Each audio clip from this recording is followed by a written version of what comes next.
ఒక కన్ను చూసింది, చూసిన దాన్ని పట్టుకుంది అంటే ఎవరితో కలిస్తే పట్టుకుంటుంది కన్ను? మనసుతో కలిస్తే. కన్ను చూసిన దాన్ని మనసు పట్టుకుంది అనుకోండి, ఇప్పుడు చూసినది లోపలికి ముద్రణ పొందుతుంది, చేరుతుంది. ఇప్పుడు మనసు దేని వల్ల ప్రకాశించి పట్టుకుంది? ఇంద్రియం యొక్క శక్తిని. ఇంద్రియం చూసిన దాన్ని మనసు ఎలా పట్టుకుంది? మనసు వెనక ఉన్నటువంటి బుద్ధి యొక్క తేజస్సు వలన. బుద్ధి మీదకి కాంతి ఎక్కడిది? ఆత్మ నుండి వచ్చినటువంటి తేజస్సు. ఆత్మ కాంతి బుద్ధి మీద పడింది, బుద్ధి కాంతి మనసు మీద పడింది, మనసు కాంతి ఇంద్రియముల మీద పడింది. ఇప్పుడు పైనుంచి కిందకి చూస్తూ వస్తున్నాయి. వెనక్కి వెళ్ళాయి అనుకోండి, పైకి ఎక్కడం. కిందకొస్తే అనుగ్రహ ప్రవాహం, వెనక్కెడితే పైకి ఎక్కాలి, ఆత్మ దగ్గరికి.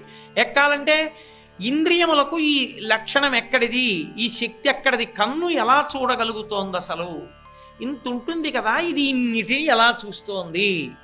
నానా ఛిద్రఘటోదర స్థిత మహాదీప ప్రభాభాస్వరం జ్ఞానం యస్యతు చక్షురాదికరణ ద్వారా బహిస్పందతే జానామీతి తమేవ భాంతమనుభాత్యేతత్ సమస్తం జగత్ తస్మై శ్రీ గురుమూర్తయే నమ ఇదం శ్రీ దక్షిణామూర్తయే అంటారు శంకర భగవత్పాదులు. ఓ కుండకి 9 కన్నాలు పెట్టి దీపం పెట్టి కుండ ఓర్లించాం అనుకోండి, కాంతి పైకి వస్తూ ఉంటుంది. ఎవరిది కాంతి? కుండదా, కన్నాలదా, దీపాందా? దీపానిది. అలా ఇంద్రియములు, కన్ను చూడగలుగుతోంది అంటే చూడగలిగినటువంటి శక్తి కంటికి ఎక్కడి నుంచి వచ్చింది?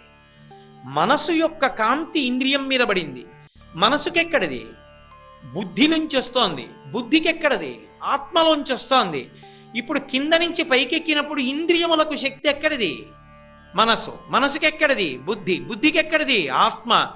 ఇది వెనక్కి వెళ్ళడం, పైకి ఎక్కడం. కిందికి రావడం, అనుగ్రహ ప్రసారం జరగడం. దాని వలన సద్వినియోగం చేసుకుంటావో దుర్వినియోగం చేసుకుంటావో, బుద్ధితో ఈశ్వరుడు ఇంద్రియాలు ఇచ్చేశాడు. ఎలా ఉండాలన్నది మన ఇష్టం. ఆ పైన పాపము పుణ్యముగా అది ఈశ్వరుడు రాసుకుంటాడు. ఇప్పుడు ఈ వెనక్కి వెళ్ళే ప్రక్రియలో ఎక్కడి నుంచి శక్తి వచ్చింది, ఎక్కడి నుంచి శక్తి వచ్చిందని వెనక్కి వెడుతూ ఎక్కినప్పుడు పైకి, ఎక్కడికి వెళ్ళాక ఇంకా నువ్వు కదలకుండా ఆగిపోవాలి. ఆత్మ దగ్గరికి వెళ్ళాక ఆత్మకు శక్తి ఎక్కడిది అని అడుగుతామా? అడగం. ఏమంటే ఆ కిటికీలోంచి వెలుతురు వస్తోంది, ఎలా వస్తోంది అంటారు? ఉండండి ఒకసారి అని అక్కడికి వెళ్ళి చూసి, ఆ కిటికీలోంచి వెలుతురు ఎందుకు వస్తుంటేనంటే ఆ పై నుంచి ఏదో ఆ పక్కన పెద్ద కాంతి వస్తోందండి అన్నాడు. కనపడుతోందా పైకనేమో? పైకి కనపడటం లేదు మరి కిటికీలోంచి. అంటే బయటికి వెళ్ళి చూడండి అంటే తలుపు తీసి బయటికి వెళ్ళి చూశాడు.